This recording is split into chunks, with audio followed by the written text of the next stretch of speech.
He was a boy who inherited a farm he'd never seen, from a family he was told had forgotten him. But what he discovered locked deep beneath the soil would change not only his story, but the story of the entire town. If you've ever felt like your past was a closed door, or that you were starting over with nothing but the clothes on your back, then this story is for you. Stick with me, and maybe we can find some answers together. The air in the administrative office of the St. Jude's Home for Boys tasted like stale paper and regret. It was the same air I'd been breathing for 12 of my 18 years, a recycled blend of institutional disinfectant and the faint, lingering scent of other boys' departures. Some left with tearful, reformed parents. Some left with a trash bag of belongings and a bus ticket to nowhere. I was leaving with an envelope. It was my 18th birthday. Freedom, they called it. It felt more like being pushed off a cliff in the dark. Miss Albright, my caseworker for the last 4 years, slid the manila envelope across the gray laminate desk. Her smile was practiced, a careful arrangement of facial muscles that didn't quite reach her tired eyes. Happy birthday, Leo. You're officially a man now. I didn't feel like a man. I felt like a number. 734. That had just expired. I picked up the envelope. It was surprisingly heavy, stiff with what felt like thick cardstock.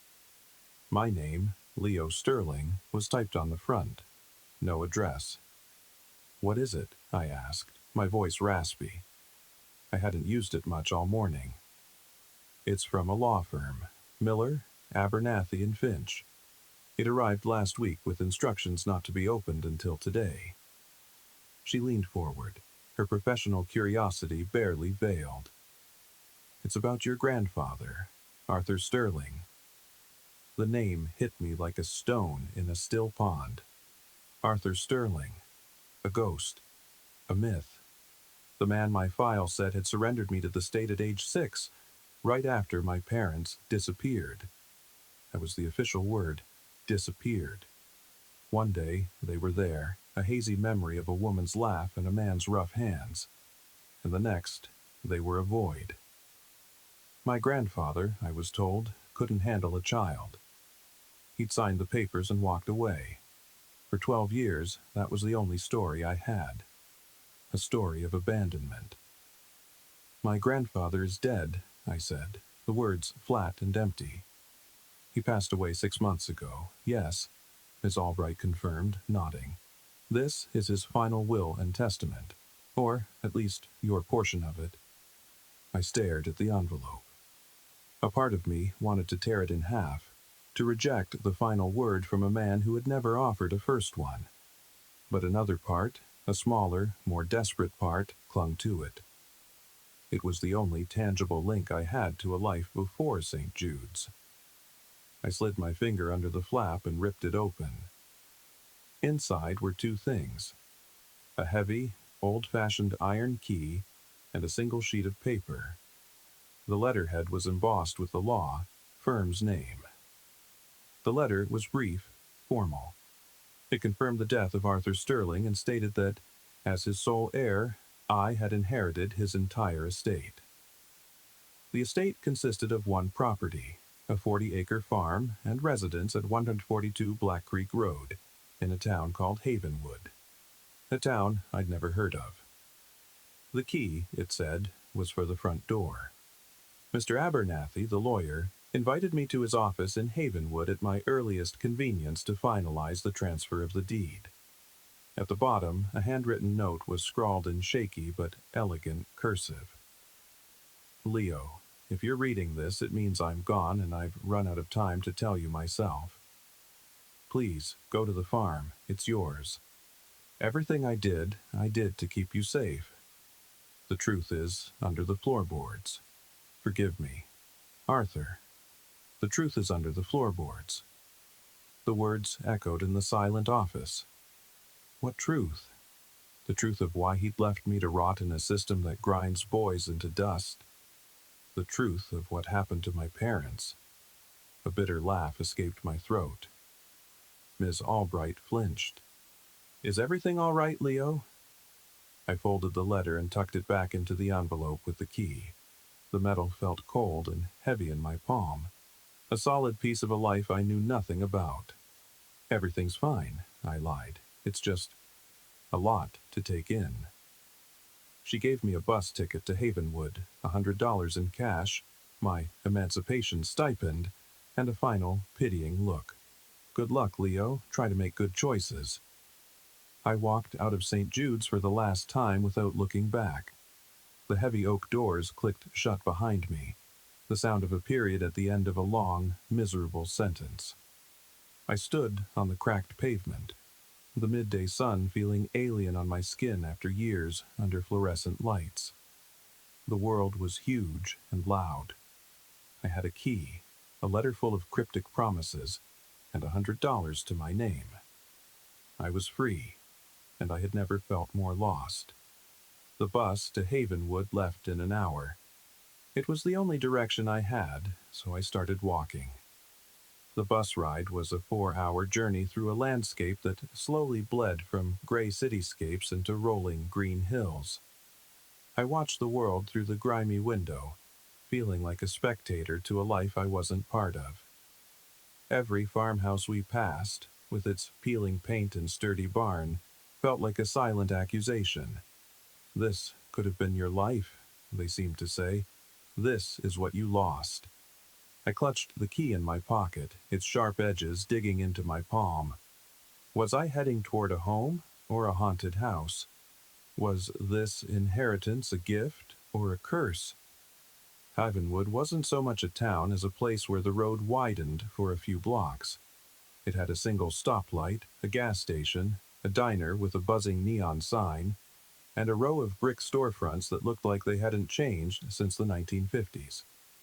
Miller, Abernathy, and Finch was housed in one of them, its gold-leaf lettering peeling from the glass door. The air inside smelled of old books and lemon polish. A woman with a helmet of silver hair looked up from a typewriter. "Can I help you?" "I'm here to see Mr. Abernathy. My name is Leo Sterling." Her perfectly plucked eyebrows shot up. "Oh, of course. We've been expecting you. Go right in, dear. He's in his office." John Abernathy was a man who seemed to be made of tweed and kindness. He was older, maybe in his late 60s, with a warm, wrinkled face and gentle eyes behind thick spectacles. He stood up as I entered, extending a hand. His grip was firm and dry. "Leo, it's a privilege to finally meet you. I was your grandfather's lawyer for over 30 years. He was a good man." I didn't know what to say to that, so I just nodded. I sat in the leather chair opposite his massive oak desk. It was covered in neat stacks of paper, a universe of order and purpose that felt a million miles from my own life. "Your grandfather," he began, leaning back in his chair, "was a very private person. He was also a very deliberate one. He set up this inheritance with precise instructions. The farm is yours, free and clear. The property taxes are paid up for the next 5 years. He didn't want you to have to worry about losing it." Free and clear. The words sounded foreign. Nothing in my life had ever been free or clear. "Why?" I asked, the question raw and unfiltered. If he had all this, why did he leave me there, in that place? Mr. Abernathy's kind eyes filled with a deep sadness. He sighed, a long, weary sound. "Leo, I can't answer that question fully. Arthur didn't share all of his secrets, not even with me. He only ever told me that he was protecting you.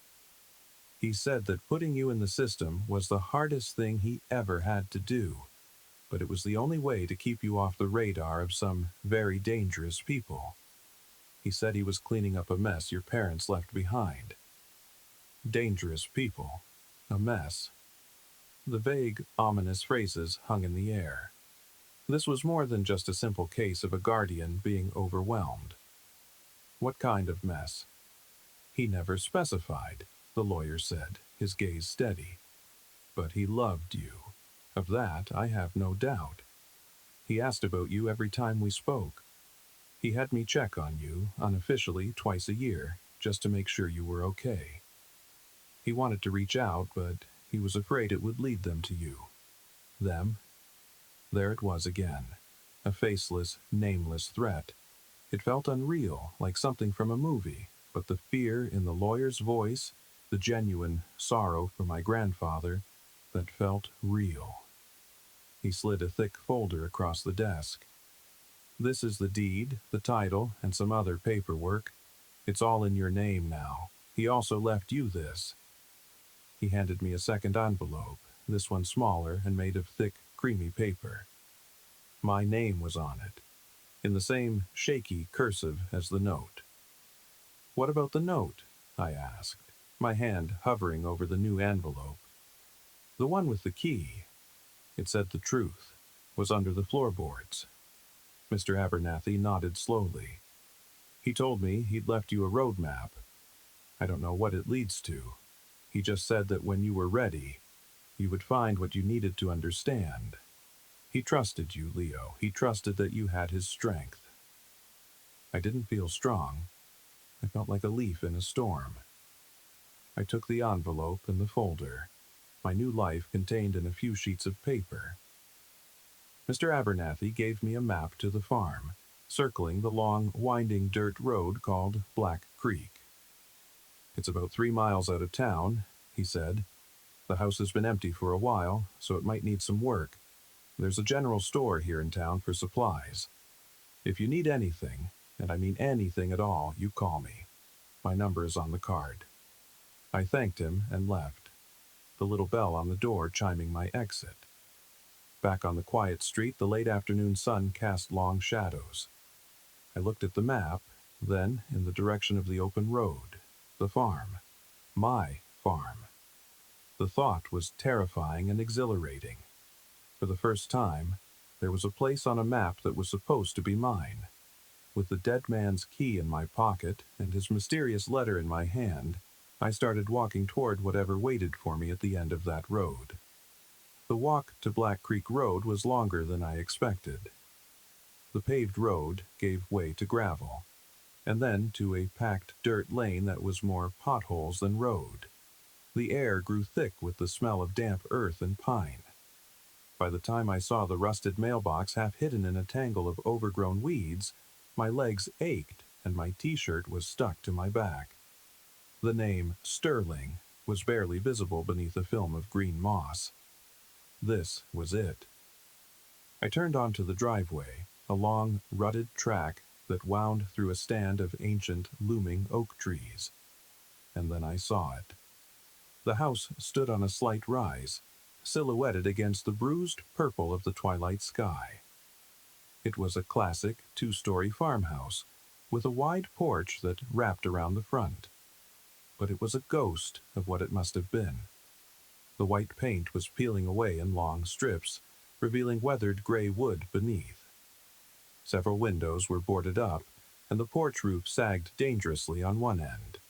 To the left stood a massive barn, its great doors slightly ajar, looking like a mouth open in a silent scream.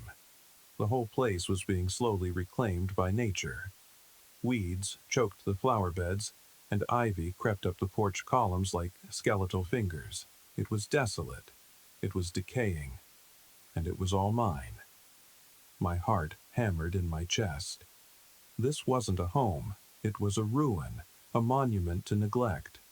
Was this my grandfather's idea of a gift, a final cruel joke? I walked up the creaking porch steps, avoiding a hole where a board had rotted through. The front door was solid oak, its surface scarred by years of weather. The keyhole was dark and intimidating. I took out the iron key Mr. Abernathy had given me. It felt ancient in my hand. With a deep breath, slid it into the lock. It turned with a harsh, grinding screech, the sound of time being forced to move again. The door swung inward on a groan of protest. The air that rushed out was thick and musty, the smell of trapped memories and dust. I stepped over the threshold into the darkness. I fumbled along the wall until my fingers found a light switch. I flicked it, not expecting anything to happen. To my surprise, a single bare bulb hanging from the ceiling flickered to life, casting a weak, yellow glow over the entry hall. Everything was covered in a layer of fine gray dust, a shroud for a life that had ended months ago. To my right was a living room, where furniture sat draped in white sheets like a congregation of ghosts. To my left, a staircase led up into the shadows. Straight ahead, a hallway led deeper into the house. It was silent, not the sterile, buzzing silence of St. Jude's, but a deep, organic silence. The silence of wood settling, of mice skittering in the walls, of a house holding its breath. I walked through the downstairs rooms, my footsteps echoing in the emptiness. The kitchen was a time capsule. A calendar on the wall was still turned to a month from 6 months ago. A coffee cup sat by the sink. It felt like the owner had just stepped out for a moment, not forever. There was a profound loneliness to the place that resonated with my own. This house and I, we were both abandoned. I found my way back to the main hall, my eyes drawn to the second envelope Mr. Abernathy had given me. I sat on the dusty bottom step of the staircase and carefully opened it. Inside was another letter, in the same cursive. Leo, I hope you made it here. I hope you can see past the dust and the decay. This place was my sanctuary, and I pray it can be yours too. I know you have questions. I know you must hate me. I don't blame you. The answers you want are here, in this house, but you must find them. I can't just give them to you. You need to understand the weight of them. Start in the heart of the house, where the fire burns. Look for what is out of place. Yours, Arthur, the heart of the house, where the fire burns, the living room. I got up and walked back into the room with the sheet-covered furniture. A massive stone fireplace dominated one wall, its hearth black with old soot. It was cold and empty now, but it was undeniably the heart of the room. Look for what is out of place. I ran my hands over the rough-hewn stones of the mantelpiece. Nothing. I knelt and peered into the fireplace itself. Just ash and a rusted grate. I stood back, scanning the entire structure. The stones were all gray and brown, fitted together in a rustic, uneven pattern. Except for one. Near the bottom, to the right of the firebox, was a single stone that was slightly darker, its surface smoother than the others. It didn't quite fit. My breath caught. I pressed against it. It didn't move. I tried to wiggle it, to find a purchase with my fingertips. Nothing. Frustrated, I pushed harder, putting my shoulder into it. It gave a low groan and then scraped inward, revealing a dark, hollow space behind it. My heart was pounding now. Reaching into the cold darkness, my fingers brushed against a small metal box. I pulled it out. It was a simple tin lockbox, the kind you might keep petty cash in. It wasn't locked. Inside, nestled on a bed of yellowed cotton, was a small brass key. It was smaller than the front door key, more intricate. There was also another folded note. My grandfather, it seemed, was a man of many notes. This key opens the cellar. The door is in the kitchen pantry. I had to keep it locked for a reason, Leo. What's down there has been kept safe for a very long time. Be careful. Not all truths are meant to set you free. Some are just heavier chains. The cellar. The pantry was a small walk-in closet off the kitchen. At the back, half hidden behind a stack of old newspapers, was a thick, wooden door bolted with a heavy-duty deadbolt. The brass key fit perfectly. I turned it, and the bolt slid back with a satisfying thud. I pulled the door open, revealing a steep, narrow set of wooden stairs descending into blackness. A wave of cold, earthy air washed over me, smelling of damp soil, stone, and something else. Something like secrets. There was no light switch. I used the flashlight on the cheap phone St. Jude's had given me, its beam cutting a nervous path into the dark. The steps were sturdy but slick with a fine layer of grime. I took them one at a time, the darkness swallowing me whole. At the bottom, I stepped onto a packed earth floor. The cellar was huge, much larger than I'd expected, stretching out under the entire footprint of the house. The stone foundation walls were damp to the touch. The air was frigid. Wooden shelves lined one wall, holding dusty jars of what looked like preserved vegetables, their contents murky and ancient. In the center of the room, sitting alone like a sarcophagus in a tomb, was a large, sea-worn wooden trunk. It was bound with iron straps and secured with a heavy, rusted padlock. This had to be it, the final destination of my grandfather's scavenger hunt. But there was no key for the padlock. I searched the cellar, my light dancing over cobwebs and shadows. Nothing. I went back upstairs, my frustration mounting. Why lead me all this way just to present me with another locked box? I reread the first note, the one that came with the front door key. The truth is under the floorboards. I had assumed he meant it metaphorically, but what if he didn't? I went back to the living room, my eyes scanning the floor. The floorboards were wide planks of dark, aged wood. I started in one corner, stamping my foot on each one, listening for a hollow sound. Nothing. I worked my way across the room, my frustration growing with every solid thud. I was about to give up when my foot hit a spot right in front of the hearth. The sound was different. Not hollow, exactly, but a deeper, duller echo. I dropped to my knees, my fingers probing the seams between the boards. One of them felt slightly raised. I dug my nails into the crack and pulled. It was stuck fast.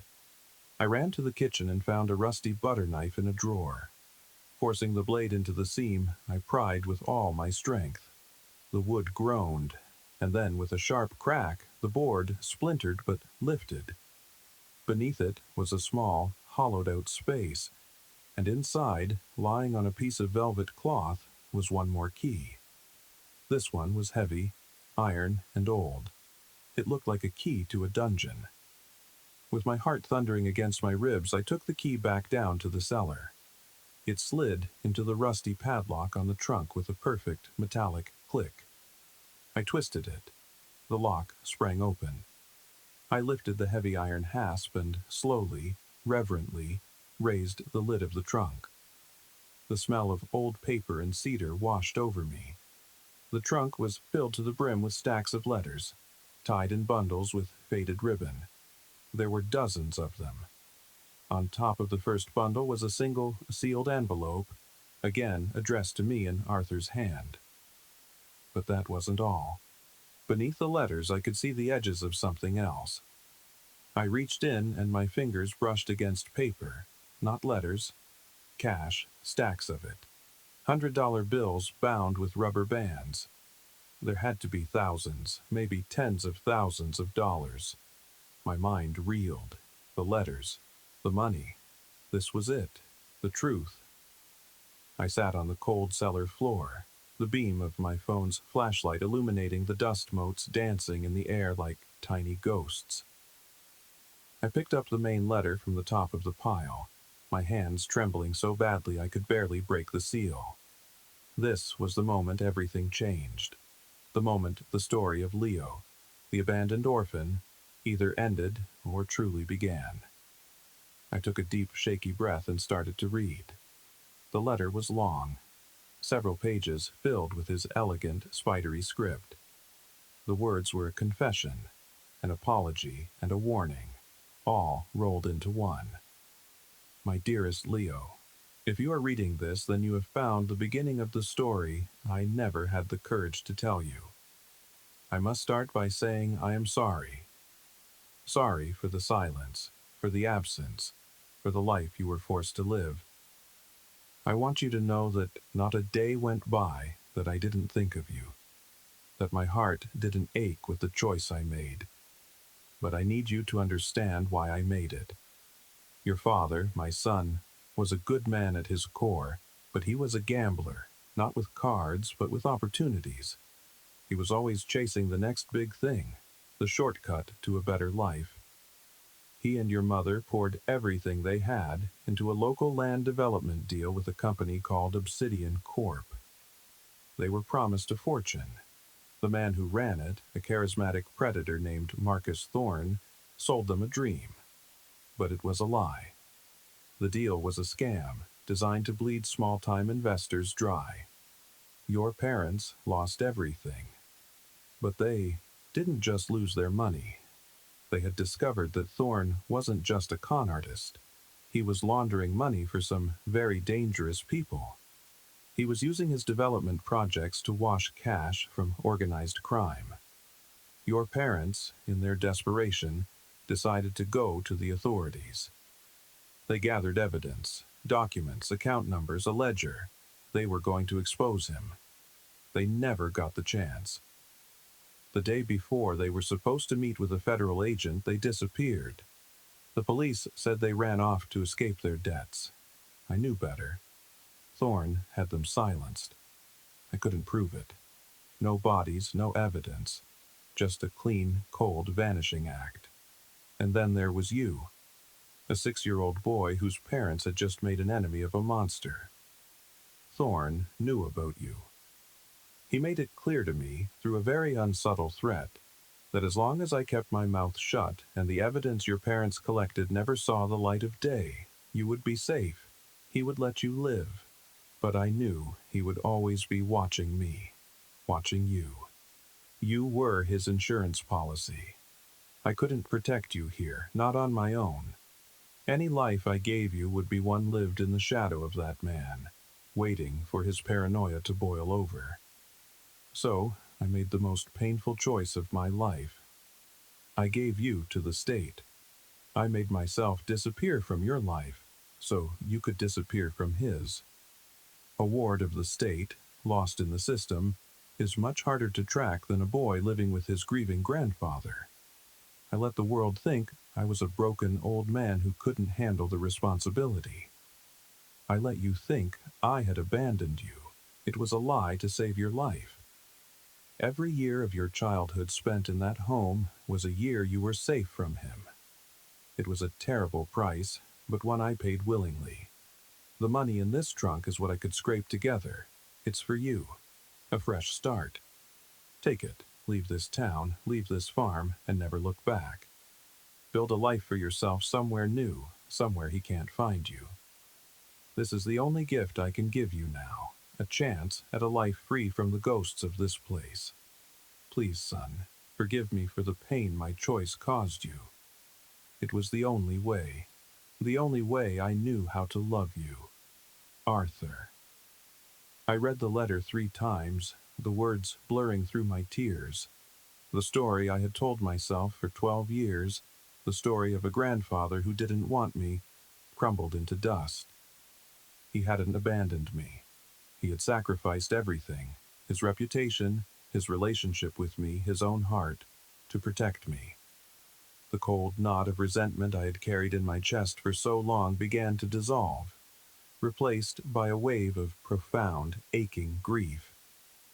I cried for the boy who grew up feeling worthless. I cried for the old man who had to live with his terrible necessary secret. I cried for the parents I never knew, who died trying to do the right thing. I sat there in the cold, damp dark of the cellar for what felt like hours, the letter clutched in my hand. The world had been turned upside down. My entire life was built on a foundation of lies, but they were lies meant to shelter me, not harm me. And now I was faced with my own choice. Arthur's instructions were clear. Take the money and run. Disappear, just like he had made me disappear. It was a tempting offer, a clean slate. Enough money to go anywhere, be anyone. To finally leave the ghost of Cellar 734 behind. But then my eyes fell on the rest of the trunk, the stacks of letters, and I remembered Arthur's other words. This is the beginning of the story. This letter was just the first chapter. What was in the others? I reached for the first bundle. The ribbon was so brittle it crumbled in my fingers. These letters weren't from my grandfather. They were addressed to him. The return address on the first one I picked up made my blood run cold. Obsidian Corp. I opened it. It was a formal offer letter dated 2 years ago from Obsidian Corp. To purchase the farm. They were offering a generous sum, well above market value. Tucked behind it was a copy of my grandfather's reply. A single sentence written in his firm hand. This land is not for sale. I went through the bundle. There was another letter from Obsidian 6 months later, the offer significantly higher, and another rejection, and another, each offer more aggressive than the last. The final one was dated just a week before he died. The offer was astronomical, enough money to live in luxury for the rest of your life. And pinned to it was a small, typed note with no signature. This is your last chance, old man. Sell us the farm, or we'll find another way to take it. We know about the boy. He's turning 18 soon. It would be a shame if he had an accident right after he aged out of state protection. The threat was no longer veiled. It was raw and direct. They were still watching. They knew about me, and they wanted this farm. But why? Why was this dilapidated piece of land so important to them? It didn't make sense. Unless the farm wasn't just a farm, unless the evidence my parents had collected wasn't lost. I looked around the cellar, at the stone walls, the packed earth floor. My grandfather's note had said, "The truth is under the floorboards." Plural. I had found the key under a floorboard in the living room. But what if there was more? What if he meant it literally, down here, in the one place he kept locked? My phone's flashlight was starting to dim. I had to find out. I started in a corner, tapping the ground with the heel of my boot. Packed earth, stone, packed earth. It was a slow, methodical process. I moved across the floor, my hope dwindling with each solid thud. I was near the back wall, almost ready to give up, when my boot hit something that made a different sound. A hollow, wooden echo. I dropped to my knees, my hands scrabbling at the dirt. It was loose, as if it had been disturbed before. I dug, frantically, my nails, filling with cold soil.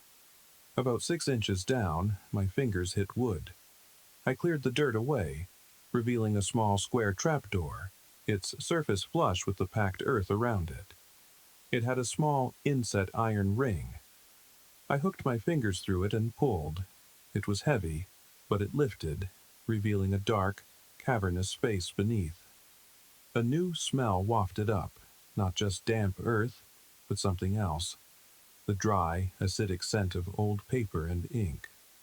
I shone my fading light into the hole. It was a small, stone-lined compartment, about 3 feet deep. And inside was another metal box. This one was larger, heavier, like a military footlocker. It wasn't locked. I reached down, my muscles straining as I heaved it up and out onto the cellar floor. It was cold to the touch. I took a steadying breath and opened the lid. My grandfather's letter had told me to take the money and run. He had given me an escape. But what lay inside this box was not an escape. It was an anchor. It was a reason to stay. It was the truth he'd tried to hide to protect me. It was the ledger. It was a thick, leather-bound accounting book. The first page had my father's neat handwriting. Evidence log, Obsidian Corp. Inside, page after page was filled with dates, names, and numbers. It detailed a complex web of shell corporations, offshore accounts, and illegal transactions. It was a meticulous record of Marcus Thorne's criminal empire. Tucked into the back of the ledger were copies of bank transfers, sworn affidavits from other people he'd scammed, and a hand-drawn map. The map was of my grandfather's farm. Several locations were marked with an X. This was it. The evidence my parents had died for. The reason Thorne had been hounding my grandfather for years. He wasn't trying to buy a farm, he was trying to buy a tomb. He was trying to bury this box and everything it represented. My grandfather hadn't destroyed it. He couldn't. It was his son's last legacy. So he hid it here, in the safest place he knew, protected by a locked door and a layer of earth. Now, I understand some of you watching this might be thinking, this is where the story gets exciting. This is where he becomes a hero. But I want to be honest with you. Sitting there in that dark, cold cellar, I didn't feel like a hero. I felt terrified. I was an 18-year-old kid with no family, no resources, and $100 to my name. In that box was evidence that could destroy a powerful, dangerous man. A man who had, in all likelihood, murdered my parents and threatened my life. My grandfather's voice from his letter echoed in my head. Take the money and run.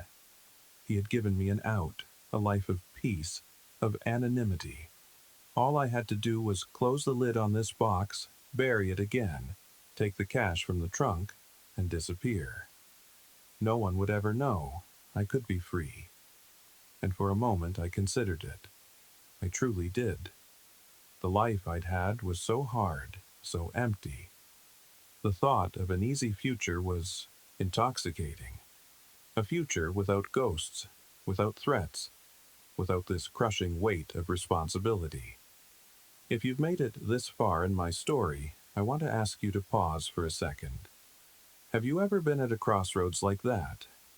A moment where you have to choose between the easy path and the right one?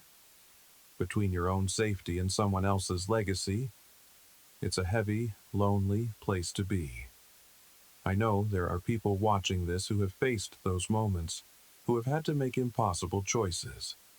If that's you, I just want you to know I see you. You're not alone in that feeling. This community we're building here, it's for people who get it. People who know that the hardest choices are the ones that define us. Now, let's get back to the cellar. So there I was, sitting in the dirt, the fate of my family's story resting in my hands. I thought about my parents, these people I barely remembered. They had chosen to fight. They had faced down a monster because it was the right thing to do, and they had paid for it with their lives. I thought about my grandfather, Arthur.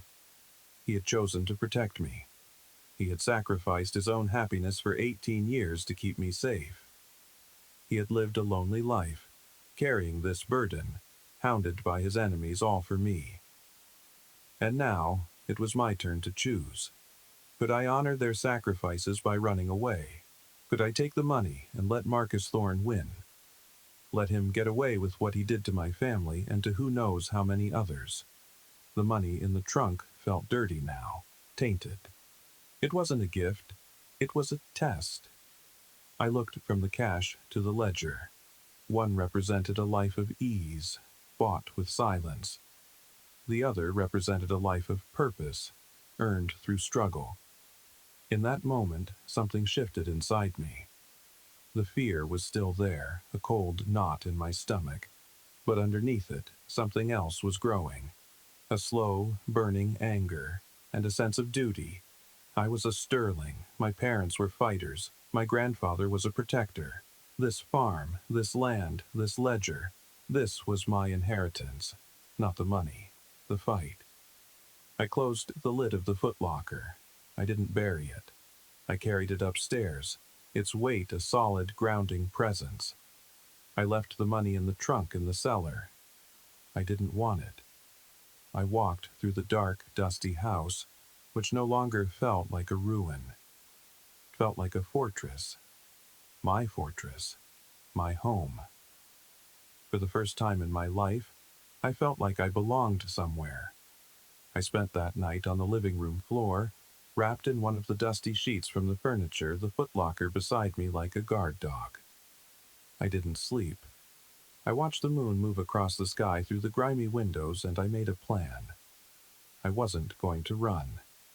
I was going to finish what my parents started.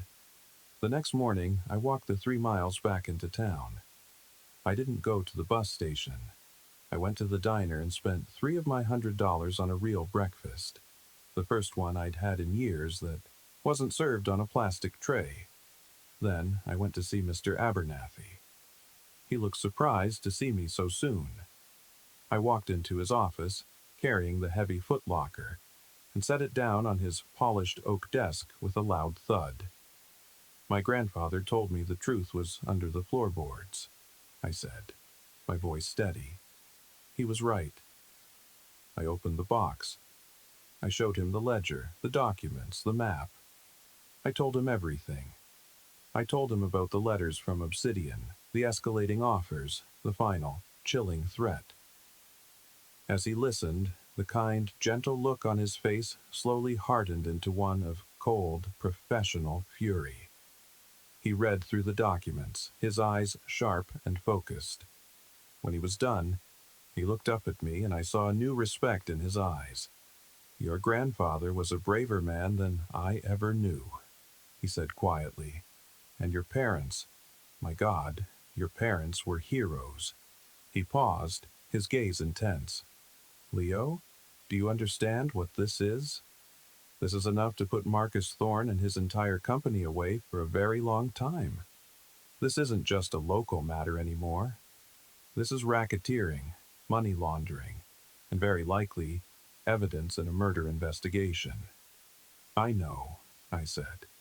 "That's why I brought it to you." "Thorne is a powerful man," Mr. Abernathy warned. "He has connections. This will be a long and dangerous fight. They threatened you once. They will do it again when they realize you're not selling and you have this." "My grandfather spent 18 years living in fear to protect me," I replied, my voice harder than I'd ever heard it. "My parents died for this. I'm not going to let it be for nothing. I'm not selling the farm, and I'm not running." A slow smile spread across Mr. Abernathy's face. "Arthur was right," he said, more to himself than to me. "You do have his strength." He stood up and walked over to a filing cabinet, pulling out a thick, dusty file. "Your grandfather and I had a contingency plan, just in case. He never thought he'd have to use it. He hoped you would just take the money and live a happy life. But he knew you might make this choice." He explained that he had a contact at the FBI, a man who specialized in complex financial crimes, someone he trusted implicitly. He said my grandfather gave anonymous tips about Thorne, laying the groundwork. This ledger was the final, devastating piece of the puzzle they needed. "We won't go to the local authorities," Mr. Abernathy said. "We don't know who Thorne has in his pocket. We go straight to the top. But you need to be prepared, Leo. Once we make this call, there's no going back. Your life is going to change." "It already has," I said. We made the call. The next 48 hours were a blur. 2 agents from the FBI's regional office drove out to Havenwood. They weren't like the cops I was used to seeing around St. Jude's. They were quiet, serious, and they listened. I sat with them and Mr. Abernathy in his office for hours, walking them through everything, from the locked cellar to the hidden ledger. They treated me not like a kid, but like a key witness. They took the footlocker and its contents into federal evidence. One of the agents, a woman named Special Agent Riley, put a hand on my shoulder before they left. "You've done a very brave thing, Mr. Sterling," she said. "Your family would be proud." The investigation was swift and silent. With the evidence from the ledger, the FBI was able to secure warrants and freeze Obsidian Corp. Nazir's assets. Marcus Thorne was arrested a week later at his lavish estate in the next county. The news reports called him a pillar of the community, a successful developer. They had no idea his empire was built on a foundation of lies and, quite possibly, blood. The case against him was overwhelming. The other investors his company had scammed, emboldened by his arrest, came forward to testify. His entire criminal enterprise crumbled like a house of cards. The media frenzy was intense for a while. Reporters camped out at the end of my driveway. I ignored them. Mr. Abernathy handled the press, feeding them a carefully crafted story that kept me out of the spotlight. I was just the long-lost grandson who had inherited a farm and stumbled upon some old family documents. There was no mention of the threats, no mention of my parents' true story. That was for the courtroom, not the evening news. With Thorne behind bars and his company in ruins, the threat was gone. The ghosts that had haunted my family for nearly 2 decades had finally been put to rest. But my story wasn't over. In fact, it was just beginning. I was left with the farm, 40 acres of neglected land, and a house full of memories that weren't mine. For the first few weeks, I was adrift. The fight was over, and the silence that followed was deafening. I would wander the fields, the overgrown grass brushing against my jeans. I'd sit on the sagging porch and watch the sunset paint the sky in hues of orange and pink. The house was still a wreck. The barn was on the verge of collapse. The task of bringing it all back to life seemed impossible, overwhelming. One day, Mr. Abernathy drove out to see me. He found me in the barn, trying to shore up a rotting support beam with a piece of scrap wood. "You look like you could use a hand," he said, smiling. I just grunted, sweat dripping down my face. I don't even know where to start. Maybe my grandfather was right. Maybe I should have just sold this place.